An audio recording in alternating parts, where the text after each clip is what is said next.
Hello, everyone, and welcome to the Debt Over It podcast. Today, I have a special guest here at FinCon, which is really exciting, my first in-person podcast episode.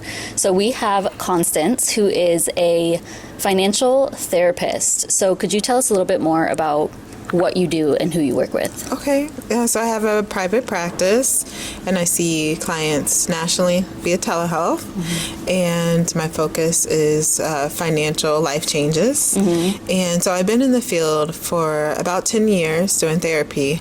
And one of the themes that kept on coming up when we were talking about life changes was financial changes. So I went and got additional training in background in terms of financial tips and tricks through the financial social workers program. And so now I'm able to incorporate my clinical skills with that.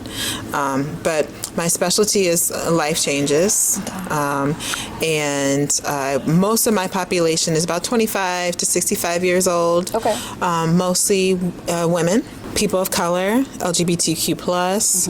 And then I do have some clients too, like that are in like rural settings. They live in rural America, and they just are trying to find a therapist that aligns with, what their hopes are and what they want out of therapy. Yeah, love that. Yeah. No, that's a wide range of lots of people. So really anybody at this point. Yeah. No, and the reason I wanted to have you on my podcast is because I'm a financial coach, and a lot of people come to me for financial coaching, of course. But they will often treat it like a therapy session, which I'm fine with. Like I can talk through things, but I am not a therapist. So when those things come up, I am very hesitant to teach on that, or even to like try and talk through it, because I'm not a therapist. Yeah. Like that's a big thing with when you pull in the mental side of finances. Yeah. So can you kind of talk about the relationship between mental health and finances, like where somebody's at? Yeah, they're very related. So mental health can impact your decisions around finances, and finances can cause stress and impact your mental health in a negative or positive way, but they're very related. We as human beings are more complex than we give ourselves credit for. Yeah. And I believe everyone has a story. And so like when I'm working with clients, I try to learn their story around money, and I do what's called narrative therapy. And so we look at different perspectives or stories that the client has learned throughout their whole life. So we start in childhood, that they were taught by either society, their culture, or even their family. And a lot of times I notice when I'm working with clients and we're trying to explore their identity through all of that, there's some conflict. So I try to really allow them and give them the space to do more self-exploratory work around what is important to them. Yeah. What are their values? And then we get into the money part. Yeah. Because I've realized that before we can even talk about tactical skills and tips and tricks that they could use, they have to have a why. And we all have money triggers, believe it or not. So I think it's really important to really tap into that piece so people can have a better understanding of who they are. And then you can sit and talk to a coach or a CFP or a CPA or an attorney, and they can give you tips, and people can just become really overwhelmed and shut down and not do it. But you have to see it for yourself. You have to want it for yourself. And so I'm hoping that when clients are coming to me, they're doing that first before they meet with the the financial professionals.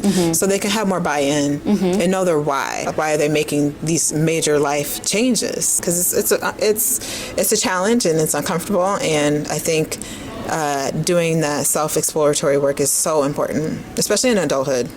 Yeah.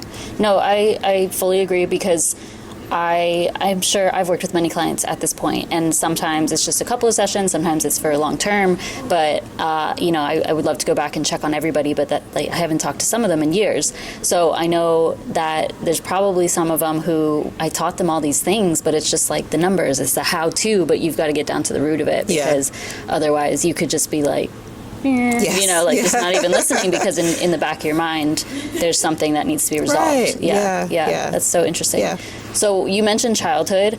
How does that, with any sort of like financial childhood trauma because of money, how is that related? How does that affect people in their finances now? That's a good question. So childhood shapes who we are as an adult. And it shapes our adulthood and how we show up in this world.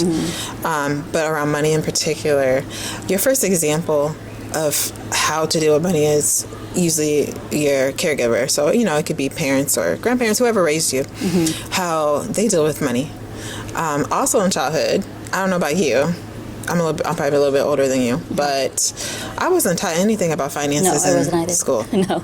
So that's a huge barrier to try to accomplish. So I think having a conversation about that, I think, helps create a sense of normalcy and creates a sense of empathy around maybe some guilt people have around not knowing anything about their finances. But yes, I mean, whatever you've seen in childhood, for better or for worse, can greatly impact your relationship with money. And like you said, you know, some people have experienced trauma and it's associated with finances. So that could be also a trigger for them. And that could be the root of why they're deciding to maybe overspend or give a lot or hoard, right? Like, so I mean, it runs really deep, and I try to really dive into that piece too of your identity. Do you have any other like common examples that people go through? Oh, through childhood or just in general? Childhood. So I can tell you my experience. Yes, it's kind of funny. So when I was probably like 11 or 12. Back in the day, we had answering machines, and we kept on getting the voicemail from Chase. And I just asked my parents, I'm like, who is Chase? Where are they calling? And my mom goes, that's my boyfriend. And they both were laughing about it. I'm like, what? That doesn't make sense. But I learned later that they were in debt, and that was a bill collector from Chase credit card. You know, so, but one of the things, thank goodness my parents worked their way out of debt, which is amazing. But they taught us that credit cards are horrible. So I didn't get a credit card until I was in grad school, and I was so scared to use it. I started using it only for like gas, because I was like, I have to be able to pay it off. So just kind of working through that piece too of like, okay, the extreme of like credit cards are horrible without any context, right? It's like, it's a tool just like anything in life, and it depends on how you use it. So I had to learn that for myself though, you know? So that's one of my like most memorable money stories in childhood, and how it's like shaped at least young adulthood. Very interesting. So what are some signs that somebody has financial trauma or anxiety? Like what could be, maybe somebody's not even aware that they're like fearful or whatever the case may be. I would definitely say listen to your body. So just with the anxiety in general, we all have triggers. So recognizing first triggers, but the first thing that you need to do when you see something as a trigger is usually your body is telling you that it's a trigger. So some people, you know, they may get hot all of a sudden, they may get a headache or more tension like in their shoulders or their neck, headaches, stomach issues. So just listening to your body, like if you start to recognize those things and it's associated with purchasing something or purchasing a big item or trying to think what else in terms of triggers. One in particular, like some people like to celebrate through buying things, right? And their experience has always been around that, right? Like if they do something really well, they buy. So just kind of try to track to like how your body is reacting, and then how you respond to a stimuli, for better or for worse, around money. Okay. Anything else that you think would be really important? I think currently going through things. Because my specialty is life changes, and we all go through life changes.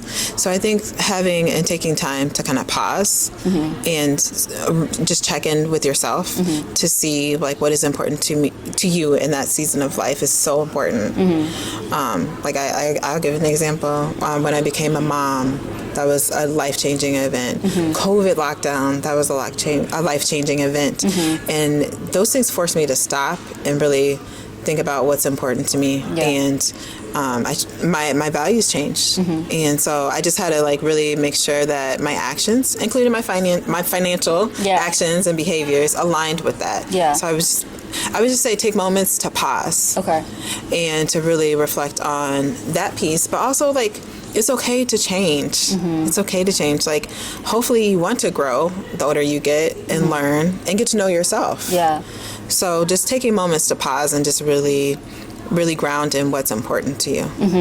No, that makes a lot of sense. And I've realized that throughout my journey, it's been a lot of life change, like big events happening in my life, and that's why my finances have shifted, you know, like even starting my debt-free journey, like something big happened, like let me say this. So I co-signed on a car in the past with an ex, and it's like that big event shaped everything going forward, you know, and it also changed my behavior with finances and all of that. So that's a huge, that's good to like ponder on things and think about it before making any big decisions too. Okay. And what would you suggest for people to overcome? I speak with a lot of clients, or even just in general, I think a lot of people avoid finances. They don't look at their money. They don't look at their debt. They don't want to look at it because they're scared. How do you suggest people overcome that, as well as just starting to budget and those things? What I'll say is find your person. Find the person that you feel like emotionally safe with, that you can talk to. You can have like conversations around money. I think that will also create like a decrease the sense of shame, and just start having, because I don't know, I just feel like growing up it really wasn't, money wasn't something you talked about. It's really taboo. So I think by creating a space, and I say safe space because not everyone is a safe person for you, right? Because you're going to be having very sensitive conversations, and you're going to be vulnerable. So I think find your person that you can like process things with, and it could be a therapist, it could be a really close friend or sister or brother, you know, whoever, and talk about what's going on. I think that will help reduce the sense of shame and get you started, and be accountable. You know, that's someone you can also be accountable to, and you can also offer that to them too. No, that's good. And you mentioned shame, and I know that there's a lot of people out there who do shame-based content, and I know we all know who we're talking about here, basically. But what do you think of that, basically? Why doesn't shame work with finances? Well, I think shame doesn't work for a lot of things. No, that's because you shut down. I shut down. If you're going to yell at me, people shut down, they get overwhelmed.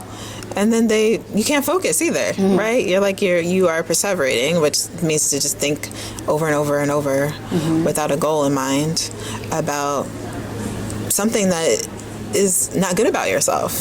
You know, I don't think shame is helpful. I don't think it's motivational. I think finding your strengths are. So I would say tap into that. And if you can't find your own strengths, have a conversation with that safe person.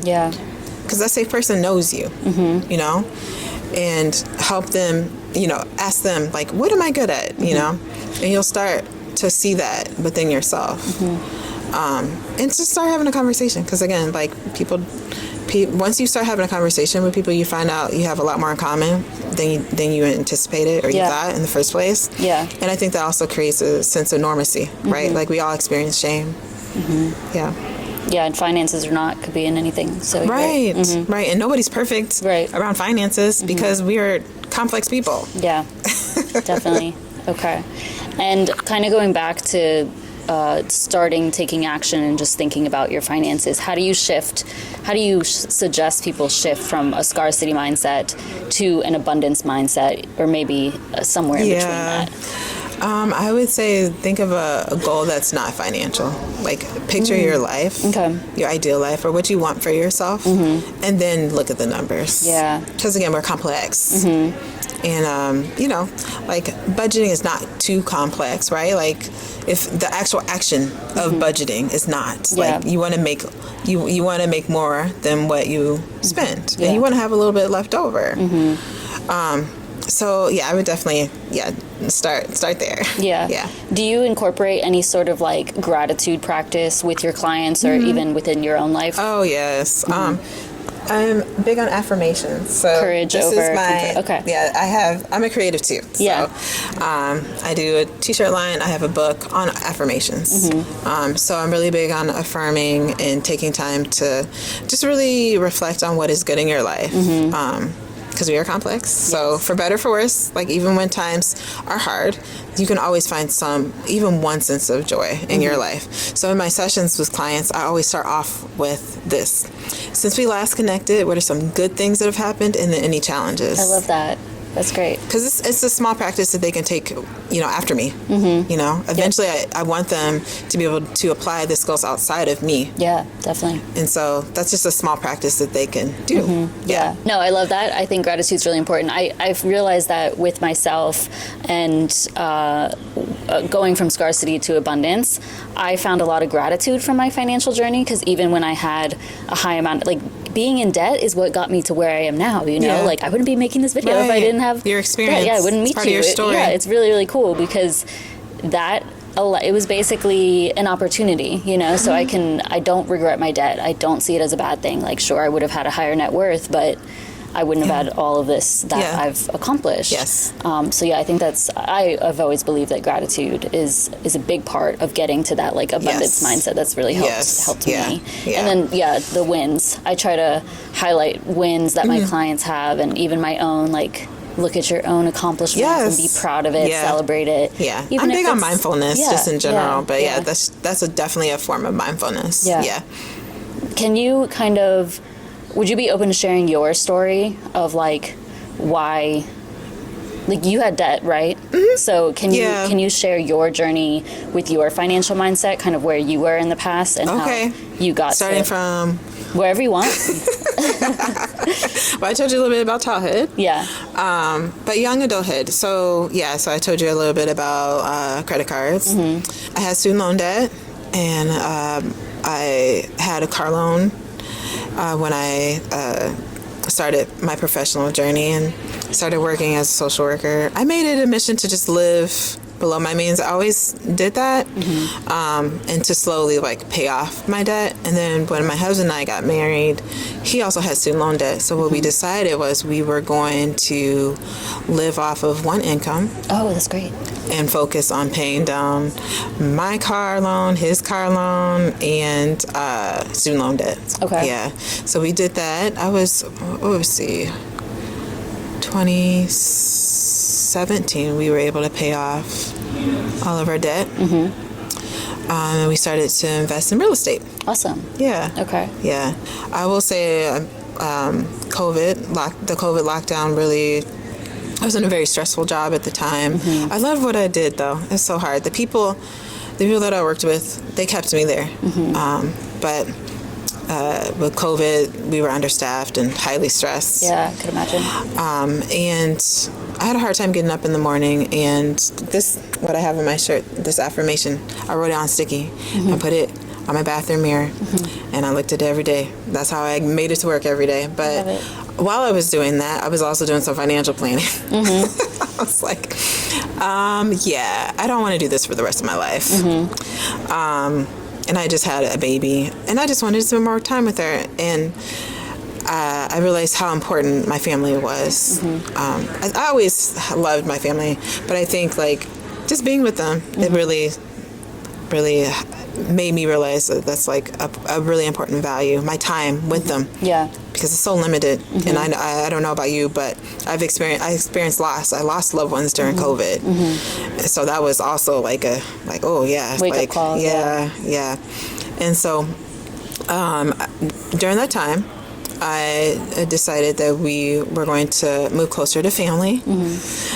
So we started saving towards that and making some financial shifts to help us get down to Charlotte. And I said, I want to be an entrepreneur. I didn't know what that really meant until I'm in it now. But I wanted to have more control over my day-to-day. And I wanted to be able to take my daughter to daycare and preschool, pick her up, So that was important to me. Yeah. So we were really intentional of not only moving closer to family, but it just happened to work out. It was a slightly lower cost of living place. Yeah. And we ended up buying a house where we turned a one-car garage into a studio. Okay. And we rent that on Airbnb. Cool. Still to this day? Yeah. Okay. Very cool.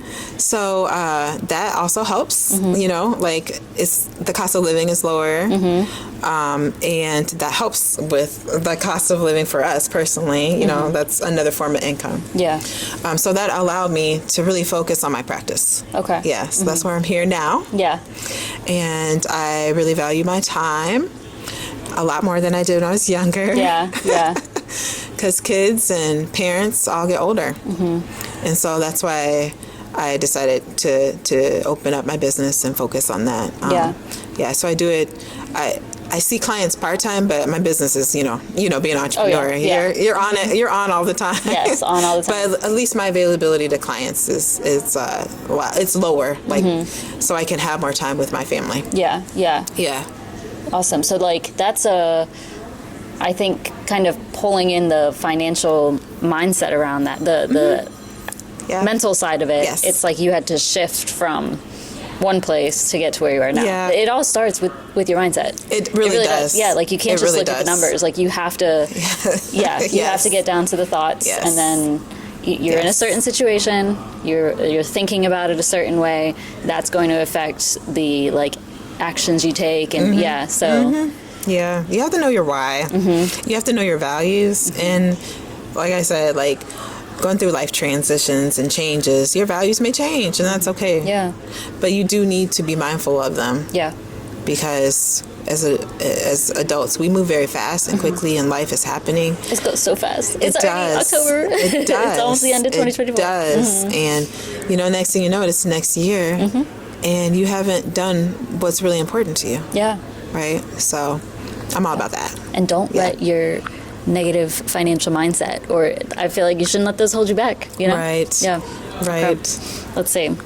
I met with somebody else at FinCon today. He said something really, really, really helpful, and it's so true. He said, you know, being poor is hard.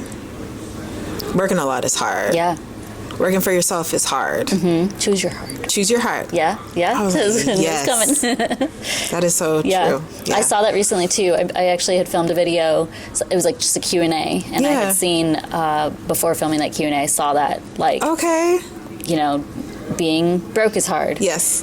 Getting money is hard. You know, like choose your heart. Yes. I love that because it's so true. Yeah. Everything's hard. Yes. And I would say being broke is harder. Yeah. Though, because it's just a constant stress. Yes. So yes, it's going to be hard to overcome these thoughts and feelings and even the numbers side of it, but absolutely worth it because then it gets easier. Yes. Yeah. No, that's great. Choose your heart. Yeah. It's great. How do you, as a financial coach, and with what you do with your clients, how do you help somebody, how do you help somebody to start taking action? Like, what do you recommend to overcome that procrastination? And, you know, I'm not a financial therapist, so yes, they could go to you or some other financial therapist to talk about that before going through all the numbers. But if somebody's struggling to like really take action, how do you kind of push them forward? Just start. Okay. Even if it's something small, just start, and then you'll build momentum, and then you'll gain some confidence, and you want to do more. Yeah. Yeah. That's true. It's a little bit of progress motivates you. Yes. Yes. But they say, 10% is bigger than 0%, right? Even 1%. Yes. Yeah. Love it. So I had a client call recently, and she mentioned that she's uncomfortable with having money. And I thought, that's insane, you know, to me. I didn't say that to her, but to me, that's like, I would love to have more money, you know? So what does that mean? Why do you think people are uncomfortable with having money or feel like they don't deserve it even? Oh man, that's complex. Usually trauma, right? Yeah. So, you know, some people acquire money in not so desirable ways. Like if you think about loss, people dying, close loved ones dying. That's true. You think about settlements where, you know, they may have lost someone in a car accident. True. And culture too. Like some cultures, like they consider like good money and bad money, like how you got your money. So like working through that, I would probably ask her, you know, where does that stem from? Like, where did you hear that story? To kind of get more context around that. Also, some people are seriously scared and they deal with imposter syndrome around money because they've never made that much money in their life. They don't know anybody who's ever made that much money in their life. And they're like, what do I do with this? Do I deserve it? You do, yes, by you the way. do. You do. We all do, You deserve it. But just working through that. Yeah. That's great. No, because I think a lot of people, so for any of y'all listening who, you know, maybe you want to improve your finances and you want to take the next step, but you deep down feel like you shouldn't, or you feel that you're going to struggle with it, I think it's important to talk to somebody like you first. Like, go to a financial therapist who is going to break those things down, because I could give you the numbers all day. Anybody can give you the numbers all day, the data, the action steps. But if you are not mentally prepared for that, or if your mindset is elsewhere, then it's just going to be a waste of your time. Yeah. Okay. You have to want it for yourself. I say this all the time. You have to want it for yourself. Because like everybody can want it for you, but if you can't see it, you're not going to do it. It doesn't even matter.